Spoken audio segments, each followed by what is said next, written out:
The following is a special production of the Empty the Bench Podcast Network.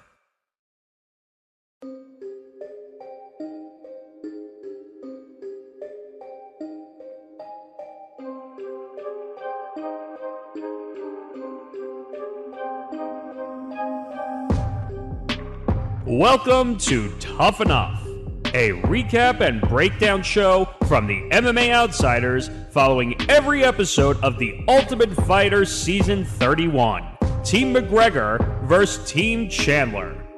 And now, here are your hosts, Tom Albano and Zain Bando.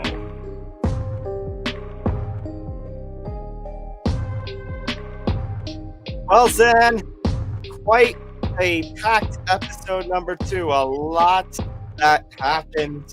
And Zain, the bets go up 2-0 on the prospects with probably what might end up being one of the biggest upsets of this season.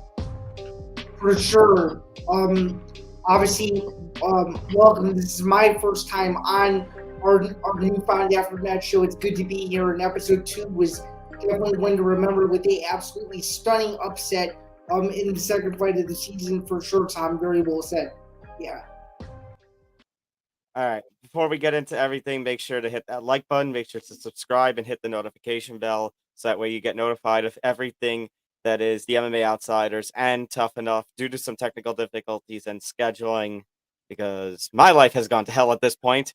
We're looking to record tomorrow and we will hopefully air episode number 41 of the MMA Outsiders on Thursday morning. But make sure to follow us across social media at MMA Outsiders ETB. Of course, this is a live stream episode 2 of Tough Enough, the Ultimate Fighter Team McGregor versus Team Chandler Aftermath. So we are streaming live on the Empty the Bench YouTube channel, as well as the Facebook and Twitter pages of the Empty the Bench Network, as well as the MMA Outsiders. So if you're watching us on Twitter, make sure to hit the follow, hit the like button, hit the retweet. Let's get this episode spreading around. Facebook, hit the like button, make sure to follow the page. All right. And, that's Zain Bando. You can find his work over at bjpen.com. Bellator Rankings Committee member. Will actually be present in Chicago next week. His hometown, of course, Chicago. For Bellator 297 next week, next Friday. So Sure. It's going to be absolutely exciting time. Make sure to follow the MMA Outsiders for plenty of content from there. I am Tom Albano, contributor to Fan-Sided MMA. And beginning with this Thursday's PFL card, I will be contributing to the PFL website. So exciting times going on for the both of us. For sure. Oh, Tom, I'm going to let you have the floor first. What were your early impressions of episode 2? Did you notice any differences from episode 1? And do you think this season is living up to the hype early on here through 2 weeks? I was kind of surprised. I said, wait a minute, we're doing Wells versus Valley at first. And then, of course, everything fell apart. So I find it interesting, Zain, that already episode 2, and we're already getting these, I guess you can say the intricacies, and the noteworthiness of some portions of it. I mean, episode 1, it was noteworthy for the fact of how different they did the team selections. But now here, you already had one fight that's delayed, potentially canceled. And then it seemed like they tried to stuff. I mean, it was a very storyline heavy kind of episode where you had the fight cancellation. You had some tension in the house. You had some backstories. One fighter, at least a very emotional backstory. You had the Team McGregor bonding, and then you had the fight itself. I'd say it was kind of storyline packed. You might even argue crammed in a way. Yeah, it felt crammed, number one, and it also felt rushed. Like, you were looking at the clock. Like, I don't know about you, but I was staring at the clock for the last 20 minutes of the episode, kind of asking myself, okay, when is this fight going to happen? And I'm genuinely confused as to what is going on. I'm not sure if you felt similarly, but in my opinion, I was just looking at the clock going, what are we waiting for? Well, Zain, did you see what I posted on the Outsiders page? I said, okay, it's fight time. Never mind commercial. Yeah, literally. And I mean, that's going to happen. I mean, it happens every season where there's twists and turns, but already 2 episodes in, it looks a little different than in years past for sure. just in terms of A, the pacing, and B, just the sudden changes. And we can get into more of what exactly happened there with all of that. But definitely it's one of those shows where it's almost like you can't wait for the next episode because you don't know what next twist and turn that there will be. And that's what I feel episode 2 brought. And I knew, like, as they were going through the features, I'm like, okay, it's 9:45 my time, 10:45 yours. There's a good chance there's going to be a quick finish, and sure enough, I was right about that. So Yeah, that's the thing. You just have to. It's like you have to watch the clock, and you'll know if there's going to be a finish or not. And that's 2 straight episodes where, based on the time, we said, okay, it looks like there's going to be a first round finish. For All right, sure. let's get into. Okay, let's get into all the different elements of this episode because then, as we kind of noted, the fight that we thought was going to happen did not happen. So I was mad last week. I said, "Oh, Trevor Wells versus Timur Valiev. Okay, the 2 guys I picked for bantamweight, and now they're going to face off, and somebody's going to go home in the first round." Well, then I couldn't think it would get worse, and then it did. So early on, like I said, right away, it seemed like we were going to go right into the fight at the start of the episode, which was going to be surprising. And then a representative from the Nevada State Athletic Commission pulled everybody aside and basically said, due to the fact that Trevor Wells had a cold sore on his cheek, I'm on the, okay, I was gonna say on the left side of his cheek, and I'm like, wait a minute, this is the right side. Well, Right. technically, on how you guys are viewing me. So, but due to the fact that he has a cold sore on his cheek, Wells was not going to be cleared to compete. Now, I feel disappointed because these 2 are very talented, and a situation's in like a cold sore. It's like that's just it's bad luck. That's what it is. Yeah, it's bad luck for sure, and it's a fight that I think a lot of people who have studied this cast were really looking forward to. Because not only are they 2 of the most highly touted fighters on the show, but it feels like there's a Valiev.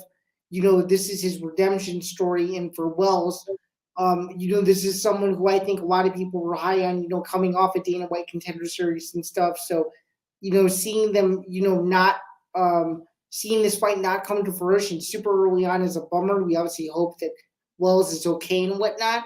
As far as will the fight happen, I think it will, but I think what's going to happen, Tom, is you're going to see a bit of a not rushed weight cut, but you're going to see a lot of nerves from both sides because they probably realize if this fight somehow gets canceled the second time, it'll probably never happen on the shows.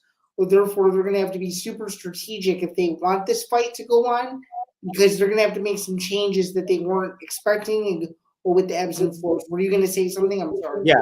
Yeah. So if you actually, Zan, if you heard Dana's words at the very early on, that he pointed out that it wouldn't be fair on both guys to have to cut weight again after both have already made the weight, and this is just a situation where I was out of both guys' hands. So he is throwing out the suggestion of maybe these 2 guys doing a catch weight fight for Which I their which I think makes sense. What do you think? big time. I think you got to do that. You can't penalize anybody at this point, and you can't have them cut. You can't have them cut so much in such a short span, especially when you have a series like TUF, where so much happens in a short span. Well, a relatively short span compared to the typical MMA fighter schedule. For sure. For sure. And I think it's also something to where, if you've never watched the show before and this is your first time seeing it, and you're like, oh, is this a common occurrence where a fight falls out this early? I'd say it's a half yes, half no answer. And I say that only because there's usually some fight switch ups every season. And I've watched The Ultimate Fighter for years. I've watched it just as long as you. I don't think I've ever seen a fight switch up this early in the season. What about No, you? no, I think this is the earliest we've ever had it. For sure. So let's go off the assumption that the fight does happen. Who are you picking now? Let's assume that the fight is at a catch weight, like the suggestion is being thrown out. Who would you pick? Well, I mean, it's safe to say, and we'll get into it later, that it seems like the momentum's on the veteran side at this point. I I think wouldn't be I think surprised so if too. Valiant won. Mm-hmm. Yeah, I wouldn't be surprised if Valiev won. I mean, he's the veteran. He's got as much as I think Trevor Wells is, the best of the prospect bantamweights. My concern, Stan, and I would put will the fight happen is now they advertise the lightweight fight next week, which in the long term makes sense because it seems like that's what the pattern was going to be: lightweight, bantamweight. The concern I have is on the episode, Dana says, well, maybe they can fight next week. Is that McKenzie versus Hover fight the next week? And if that's the case, does that a hint in that next episode Wells isn't going to get cleared? Yeah, it could very well be. I think you're better at predicting this season than me already because I think that's what they're trying to get you to think in your head right away if you read between the lines. So very, very well said. Yeah. All right. So that fight, I'm hoping for the best for Trevor Wells and Timur Valiev in next week's episode. Moving on, San, before we get into the actual fight with Cody Gibson and Mando Gutierrez, who took on the new role of the first bantamweight fight of this season, Zan, I think probably the most notable non-fight storyline, I guess is the lack of a better word for it, is the tension that happened in the house between Roosevelt Roberts and Landon Quinones after Quinones was basically mouthing off. Yeah, I mean, Tom, knowing what you know about both of these guys and knowing what you know about their backstories, this doesn't obviously come as a surprise to you, right? Because it certainly didn't. I mean, you knew that one of these two guys, in some form or fashion, we're gonna get into it because Landon's been super cocky ever since the second they stepped in the house. Whereas Roosevelt Roberts has really kept his head down and realizes that this is the last shot. You kind of knew that this was going to happen. Did you feel similarly? I mean, Ted, whether you think it's happened or not, I mean that they did not, they did not uh soften their words in their little addressals to the camera. You got Roosevelt Roberts saying, and I quote about Landon Quinones, he's got a big bleeping mouth. I want to slap his bleep. And then Quinones responding basically that the veterans like Roosevelt Roberts, that they were cut for a reason. And he's basically saying, I'm going to show why they've been cut. Yeah, I mean, if you want to talk about selling a fight, I think that sells a potential fight right there, either later in the season or in the finale at some point. And I it's mean, something Dan, sorry to interrupt, but Zed, you're talking about a fight. Roberts challenged him right then and there. Say, you want to go here in the house, and Quinones said no. I mean, maybe they face off in the house, and we get these house brawl shenanigans before they even get into the cage. I think back to TUF 1 with the whole Liebens and Koscheck's. yeah, we don't want to see a situation of Marlon Sims in season 5 either. So I think we need to err on the side of caution and not hope that happens. But you never know. When you get a bunch of guys and booze in the house with no TVs, with no access to the outside world, let me correct myself, with barely any access to the outside world, it's going to get a little crazy. But Yeah, sure. I mean, if those two were to ever fight, I think Roosevelt Roberts' confidence is so high that I don't see how he doesn't show Quinones who's boss and why he deserves to be in the UFC. But if you were excited about a potential fight between those two before, you're definitely excited about a potential fight between those two now. That's for sure. Yeah, definitely. All right, let's talk about this week's fight, San.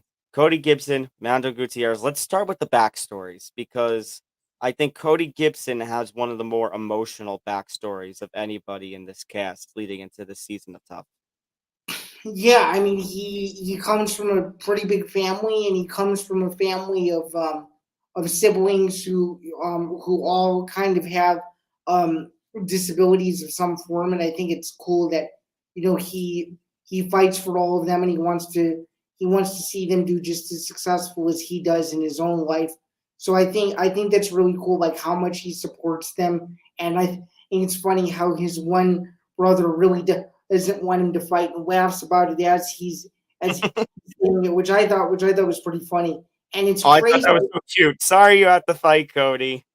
Yeah, it's crazy how long ago Cody Gibson fought. And honestly, the only fight I remember him competing in was his fight against Manny Gambierian. So it just goes to show how long I've been watching MMA. So it's good to see that he's back in this position for sure. And yeah, without a doubt, at least so far, the most emotional backstory out of all of the contestants that we've gotten profiles on to this point through 2 episodes. And come to mention of it, his brother Josh has the same disability that I do in cerebral palsy, so that's also pretty cool. So Mm-hmm. So yeah, that is Cody Gibson, as you mentioned, the big family UFC veteran. Uh, Zan, I think again, cool, and they even mention it that his first fight in the UFC, he fought a young Aljamain Sterling, who is now bantamweight champion of the world. yeah, it's funny you said yeah, my UFC debut was against somebody named Aljamain Sterling. It's funny. It's like it's funny how the sport works, Zan. It's like you put these two unknowns in their first fight, and one of them goes on to, for high success, and the other one has to like do a bounce back. That it's like years later, it's cool to and imagine like the toughness of that kind of fight, where that guy who didn't have as much success later on says, "Oh yeah, my first fight was against so and so. My first Yeah, fight was against Aljamain Sterling. yeah, My for first sure. fight was against Khabib Nurmagomedov." Yeah.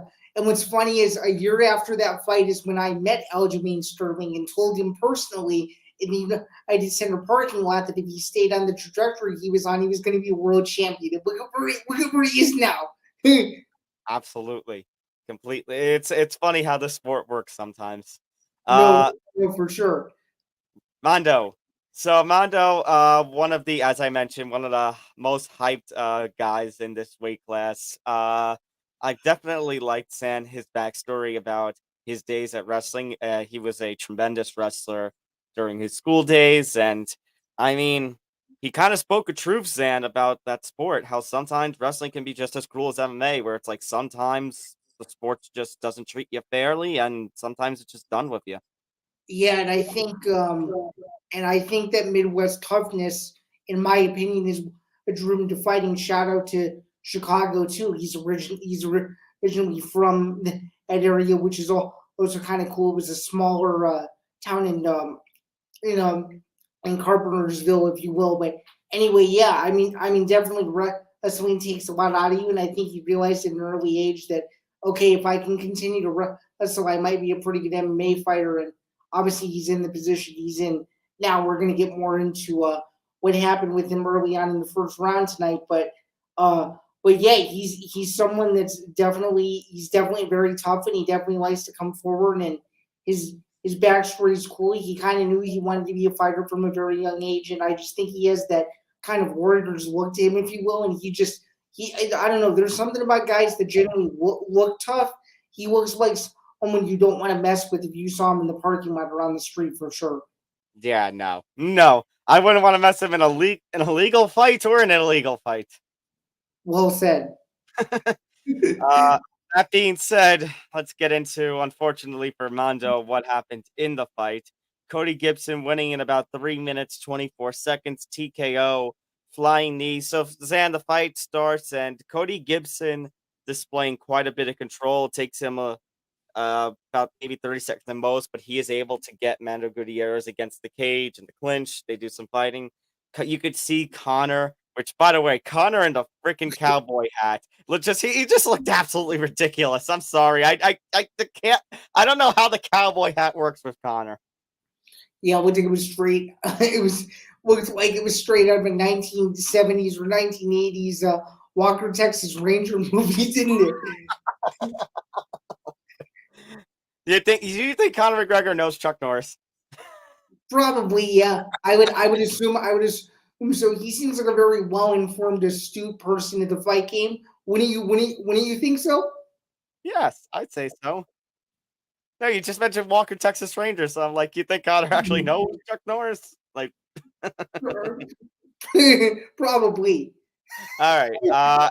As I was saying, you had Conor calling out to Mondo to utilize jabs and hook shots to the temple, which it took Mondo a little bit, but actually started to get a little rhythm going. But then they broke off of the cage, and then some trading. Cody seemed to be in control, and then he lands the flying knee. Does the follow up shots. He had the ref getting fighter move. Mando doesn't, and Cody gets the win with a referee stoppage. And you could see, Zan, the effect of that flying knee, because you could see how busted up and bloodied Mando's nose was from that. Oh, absolutely. The aftermath was just as gruesome as the knockout. And I would also argue that fight was stopped a few seconds too late. I think you could have stopped it as soon as the knee landed. Personally, Yeah, I thought after like the knee, and then after like the 2 follow-up shots, it was like, okay, done. yeah. What I'm saying though is, I think you could have stopped it even before the two follow up shot. That's how vicious the knee was. Oh yeah, he went down. He crumpled.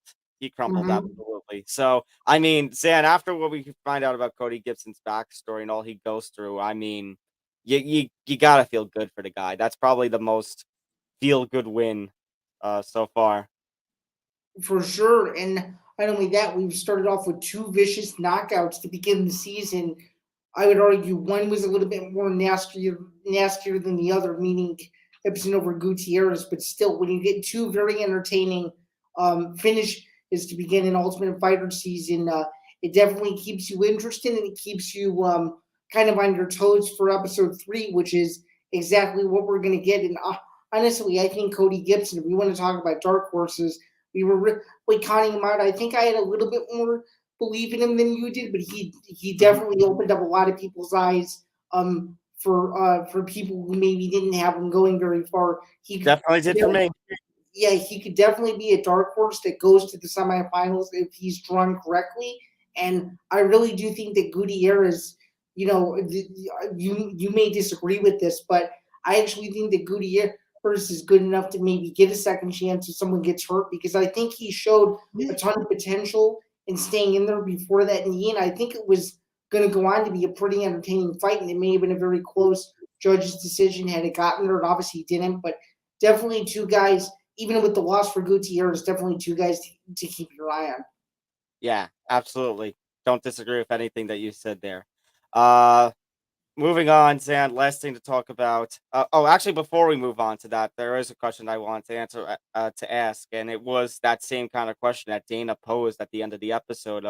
So the veterans are now up 2-0, and as you kind of alluded to, a pretty dominant 2-0. So if you're Conor McGregor, what are you saying to your team? What are you saying to these prospects to rile them up in order to hopefully get a win sooner than later?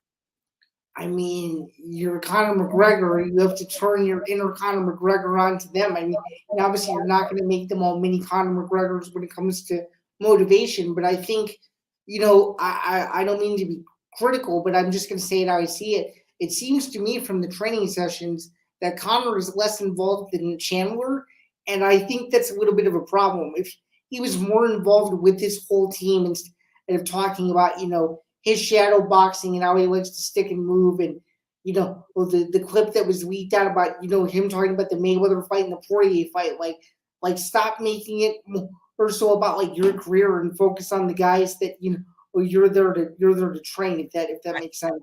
Yes, and Sam, what did I say on episode 40? I said I am worried considering the kind of personality Connor is and what we saw from that, the little previews and such, if this was going to be another Ken Shamrock Tito Ortiz situation. Now, I refer back to season 3 now. It's not like Connor isn't doing any training for these guys. It's not like he's doing what Ken was doing and just showing them tapes and not doing anything really with their training. But it does seem like, Connor's focused on himself, and it seems like Chandler has got this huge, I don't know if chip on his shoulder is the kind of word, but I mean, you saw, Zan, how Connor came off in that very first interaction on the very first moments of the first episode. And it seems like Chandler's got the fire under him, and you got the veterans who have that have the fire under them in terms of trying to get to back to the UFC. And I don't know. You If you're Conor McGregor, you got to do something, man. I mean, that at this rate that we're going, imagine, Zan, and we've seen this before in Tough, where one team's members pretty much nearly sweep the whole first round. I think there was actually a case not too long ago, Zan, one of the more recent seasons where we did see a sweep.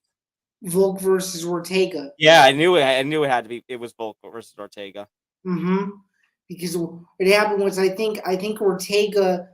I think it was Volk got to Ortega early on for like the first 6 weeks, and Ortega's team started to rally. He didn't win overall in the fight category, but after dropping the first 5 or 6, and Ortega was able to come back and make it interesting near the end of the season. Obviously, it didn't matter in the end anyways. I think it was two Volkanovski guys who fought in the finale Mhm. as it was, but it still made for a chaotic season after episode 6 for sure. Absolutely. So that leads us in. Last thing next week, second lightweight fight, Aaron McKenzie versus Austin Hubbard. The storylines we got going in for next week. First of all, is this Wells Valley fight going to happen? Second of all, whatever could be going on with this Roosevelt Robertson and Quinones. Is Quinones going to continue to run his mouth, and is something going to blow over? Number three, the Conor McGregor thing that we just mentioned. If Conor McGregor continues to make it about himself, or do he and Chandler get into some sort of blow up? I mean, Zan, there was that hilarious preview at the end of the first episode where you had them trading barbs, and you had one moment, Zan. I don't know if you caught it. There you saw Dana White basically saying, "Oh no," and then like running into the cage. Yeah, yeah, it became a new meme where he goes, "Get out of my way," and that's gonna be played over and over and over again. And when that literal episode airs, obviously we don't know He what looked episode. he looked just as ridiculous as I did today in the softball game that I played, rounding third base. Well, I mean, I guess that makes two of you then in your own little unique way, right?